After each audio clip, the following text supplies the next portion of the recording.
My name is Jake Purches, or Yaqub. They call me Yaqub in the masjid, and which is Arabic version of my name, which is Jacob. I'm 45 years old. I've been a Muslim for 10 years, so I was 35 when I reverted to Islam. And I reverted thanks to my wife, who, although she wasn't my wife at the time, but she introduced me to Islam, this sister, and then of course we got married. I've been in Worthing, this town, for well, really the last 30 odd years of my life, I suppose. A bit more than that, actually. But I was born and raised in London, so I still think of myself as a London boy. But in reality is actually I spent more time here. Yeah. So, and I grew up in what would, I suppose, some would call a relatively middle-class bohemian background. Both my parents were artists, or are artists. They're still alive, obviously. They're not. They're still practicing. So a somewhat, although it felt normal to me at the time, I guess other people might view it as being a little unconventional. In other words, I don't have the regular kind of bank manager father or anything like that.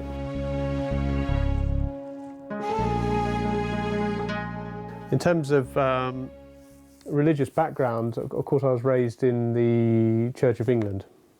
That's my background. And both my parents, my father's father, my grandfather was a parish priest, and my grandmother from my mother's side was set to be ordained as a vicar as well, before he passed away. On the other side of the family, we have a somewhat military background on my father's side. And on my mother's side, it's what they'd call trade. In other words, it was my grandfather was very much involved in insurance and engineering.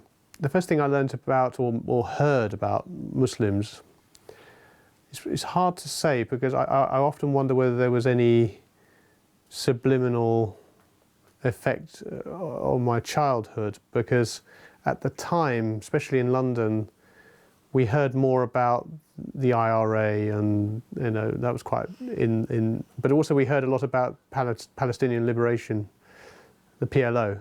But I didn't really know they were Muslims. I just knew they were Arabs. Growing up in London, we grew up predominantly with West Indian people and Sikhs. So I really am stretching myself to try and remember any Muslims as such. So I think they were almost non-existent in my early childhood, from 10. Now, from after about 10 or 11, around about 1979, there was the Islamic Revolution. Ayatollah Khomeini came into Iran, and that was portrayed by the news as being very negative.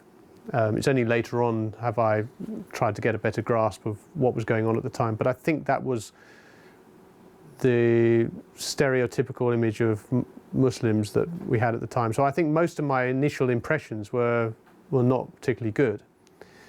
I think that's quite normal. Things started getting more interesting when I was a little older, about 18, 19, when I had my first, I had a trip to Egypt, and I went with my parents and some friends. And I remember quite clearly being quite impressed with the masjids, the mosques in Egypt, particularly in Cairo, and the call to prayer, because the Egyptian muezzin is very distinctive. It's a beautiful sound. And I subsequently had a second trip a year later, and I think these little influences crept into my head. But I think Islam at the time, and still is to some extent, still seen as a foreign religion. It's not really seen as something for everybody, and I think that's the way it's portrayed, the way it's sold, the way, it's not the PR machine on Islam is pretty poor. in some respects, and so I think it's quite normal for one to have to not be exposed to anything positive about Islam. I think it was only really after I was married previously, but after that was finished and I met a lady from Indonesia, she informed me about 3 or 4 weeks after chatting by email that she was a Muslim. And because we'd already started off with the intention of marriage, there wasn't really any ambiguity on that one. She said, "Do you realise I'm a Muslim? You need to know I'm a Muslim." And I said, "Right." And she said, "Well, if we're to get married, you need to be a Muslim too." "Oh," I said, that could be a problem,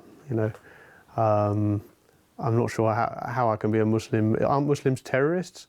I mean, this is the idea that I had in my head. And of course, about 3 months after that, there was 9/11, so this is really not a good time to be a Muslim. In fact, actually, I'd taken my Shahada about 2 weeks before 9/11. I think it was something like that. It was a few weeks before.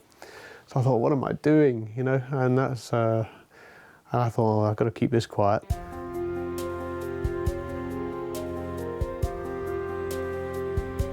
My name Sri Raharti Hadiningrum, but all my friends call me Nining for short.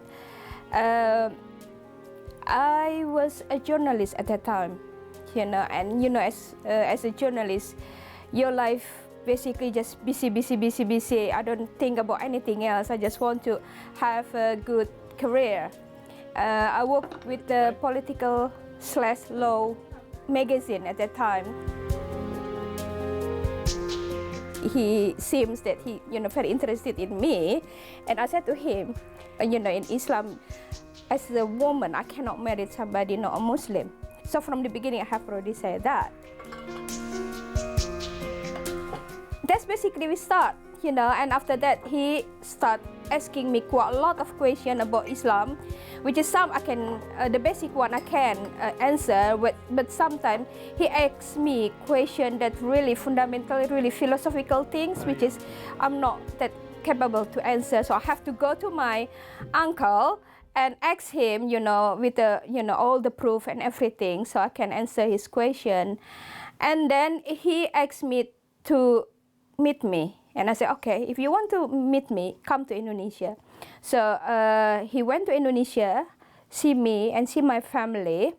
And at that time, he has already said that, I'm really serious. I'm really serious. So I took him to my uncle to, because I haven't got any father anymore.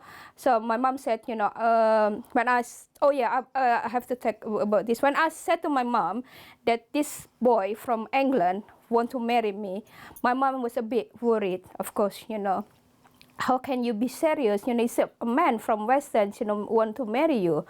And are you sure he's serious? I don't want you to become a doormat. That's what my mom said, Okay, then Inshallah. Inshallah, we just pray to Allah. I said, you pray, I pray. We do tahajjud together and ask Allah to give us a sign. If he meant to be my husband, everything's going to be smooth and all right. So he came to Indonesia, meet me and my mom, and I took him to my uncles. And because my mom said, if your uncle said yes, go ahead. You have my blessing. Because my uncle, he's an imam and also he's a psychiatrist.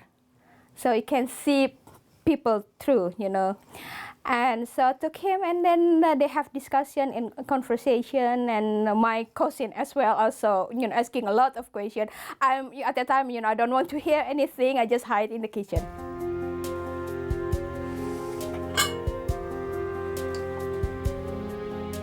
So her uncle had to vet me, make sure I was a good guy, and he came up to me and said, "Do you believe in God?" And I went, yes. Oh, good. So off he went. And then his daughters proceeded to grill me and ask me all kinds of pertinent questions. After I came out of that in one piece, you know, I basically got permission, you know. So, and when we finished the conversation the next day, I rang my uncles. How do you think about him? My uncle said, fine, go ahead. I was there for a couple of weeks, but when I came back to England, then Ninning came to see me, to see my family. I thought it was quite normal for her to come and stay in my house, you see. And she said to me, I can't stay here until we get married. What are you talking about? And I said, no, I can't stay in your house until we get married. So I said, well, what do we do? Well, we have to get married, she said. So you have to marry me. I said, well, how do I do that? So I said, we have to find a mosque, you know, and you have to take Shahada, and so this is all very confusing to me. And I went, okay. So we telephoned around, and this is where Bijam, my Iranian friend, said there's a mosque in Brighton. He didn't know there was one in Worthing either, but there was one in Brighton, and so we booked up the next day or the day after, I think. And the Imam there duly took my Shahada and then married us 5 minutes later. So that's how I became a Muslim.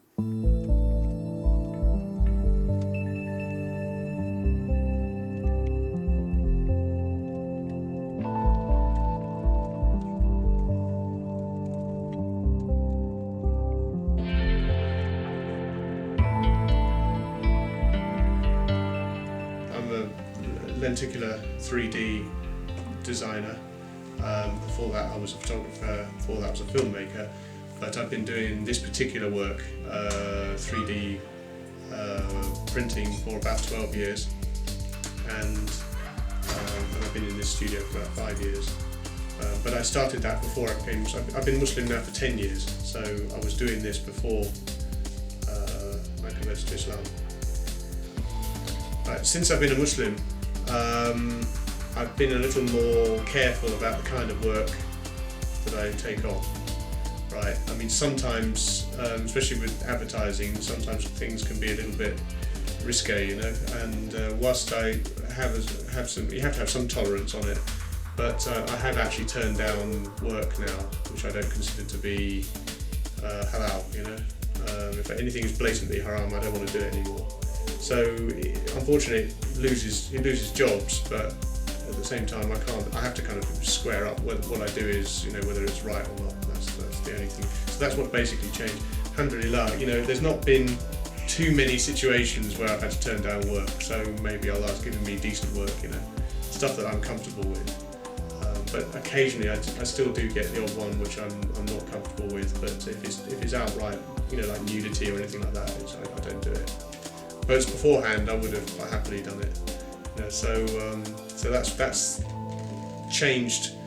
I've been more choosy now since becoming Muslim as to what I do.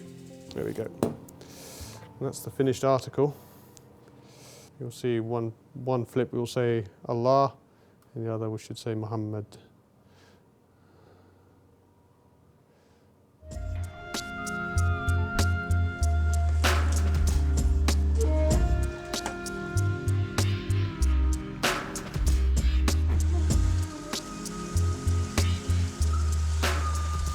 We're in the south of England, West Sussex.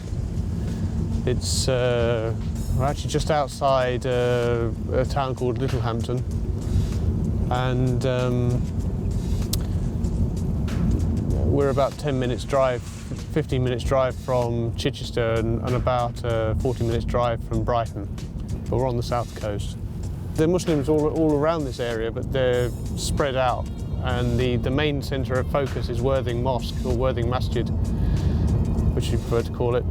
And that has a catchment of going as far as Chichester and as far as the tip of just about into Brighton as well. So, and Horsham. So we probably catch quite a lot of people from 20-mile radius. Majority of Muslims live in town though. It's quite normal. And we have quite a big Bangladeshi community. It's and Syrian and a few Saudis. You know, we have people from all over the world really. And of course we have quite a few English brothers and sisters, mainly sisters. It seems to be that Islam is more attractive to women in this country. When I came into Worthing, I was already living in Worthing, so when I joined Worthing Mosque and was introduced to the brothers there, I was met with a very warm welcome. Very warm welcome, really. An amazing sense of happiness when you come along, actually, and they discover you're new and you've just reverted to Islam, and they're very happy to. Brothers very happy to see that. And the number of hugs and kisses you get is quite amazing, really. It doesn't happen so much now. It's probably because I've been a Muslim for 10 years. They treat me as an older Muslim now. I'm probably one of the uncles. But I certainly remember my first trip to one of the masjids in Leicester was amazing. Really, nobody knew me there, but as soon as they saw me and they knew I just reverted, they were all over me. You know, it was great. Really lovely experience. We're going to Worthing Mosque, where it'll soon be time for Maghrib prayer. Afterwards, I'm going to introduce you to Imam Idris. He's the Imam of the masjid, and he will. We'll see him in his office afterwards.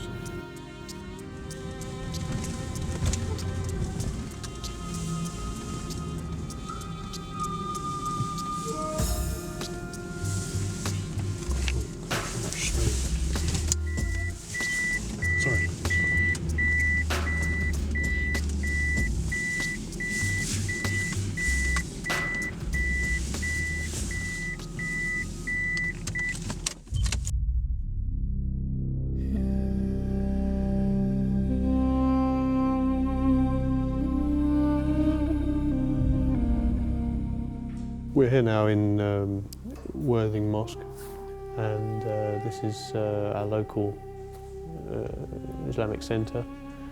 We have a madrasa upstairs. I come here as often as I can. If I'm in town, I'll come here for praying whenever I can.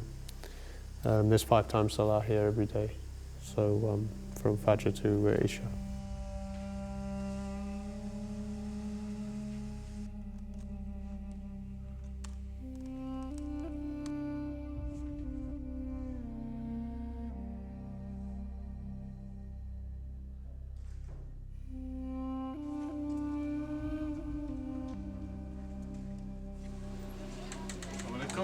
Walaikum salam. How are you? Yaqub, you okay? Take a seat. How's everything? How was your Eid?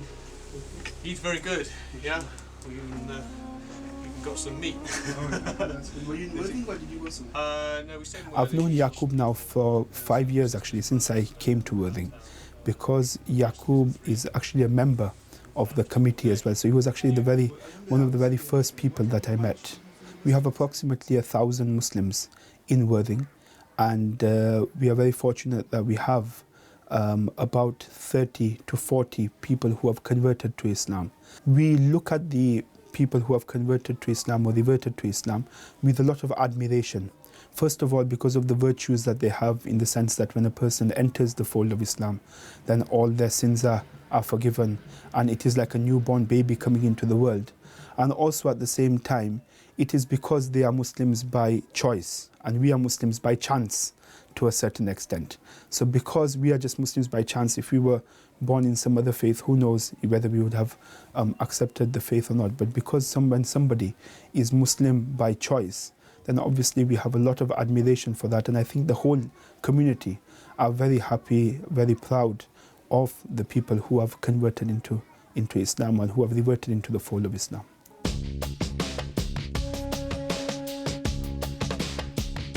In many cases, Indonesian women married Westerners, and yeah, they married Islamically, and after they married their husbands back to their old lifestyle. And what I believe is we cannot force religions to somebody. I cannot just force him, after Shahadat, you have to pray 5 times a day, you have to fasting, you have to do this, you have to do that. in the limited times, I can't do that. I want to give him space to learn about Islam properly, and I want him to do all this obligation because he wants to do it, not because I want him to do it for the sake of my family, What I did is I just do my prayer, I just do my obligation as a Muslim. I deliberately pray in front of him. When Ramadan, I'm fasting, and I said to him, what would you like to try? Because it's, his first Ramadan. Don't worry if you can't fast until Maghrib, just try as long as you want. And then, so basically I just show him, this is Islam. I can't remember exactly when, but I don't think we'd been married more than a month, when I had a kind of peculiar experience, should we say, and which was really going to change my mind, change my ways to make me more committed. And it happened in a dream. So I had a very strange dream, and I remember quite clearly, and it was only a very short dream, but I suddenly found myself in a desert. And I remember the sky was very intense blue, the sun was at the zenith, and it was very, very, very hot. And there, standing in front of me, was the Prophet Muhammad, peace be upon him. And people say, well, how do you know it was him? But it just felt like it was him, right? So that's all I could say. He didn't actually say he was the Prophet, but I mean, you just knew it was, it was just one of those things. And he held out his hand to me and said, "You come to me," like that. And I just remember going towards him and then waking up. And it was a dream, like I'm seeing you. It wasn't a fuzzy dream. It was a crystal clear dream, right? So I woke up in a bit of a panic, and I told my wife that I had a very strange dream. I'm not sure what it was about, but I think I met the Prophet, and she said, "Alhamdulillah," and I just didn't really take any notice of it at the time. It was a strong dream, and I thought it's just a dream. So I just carry on as normal. So I kind of didn't really do anything special after that. Maybe I prayed and things, but exactly a week later, I had exactly the same dream, but this time it was even stronger. It says, "You must come to me," like that. And then when I woke up, I went, okay, I got the message. That's how it felt like. I got the message. And from then on, I pray 5 times a day without fail, and have done for the last, for the next 10 years, And so that's what committed me to being a practicing Muslim. It's as if Allah was giving me a kick, saying, "Look, this is for you. This is why you're here." Just like a reminder, I'm not saying I'm a good Muslim. I'm not saying I'm the world's greatest Muslim by a long shot. I mean, there's plenty of things that it's like a big mountain to climb, and I'm only on the base camp. Maybe starting a bit further up the hill, but I realise, to get to the top is probably impossible. But there are some people who achieve it, and they're very admirable. But I try and do the fard, what's required of me every day. I try and do interweave it or interlace it with my everyday life.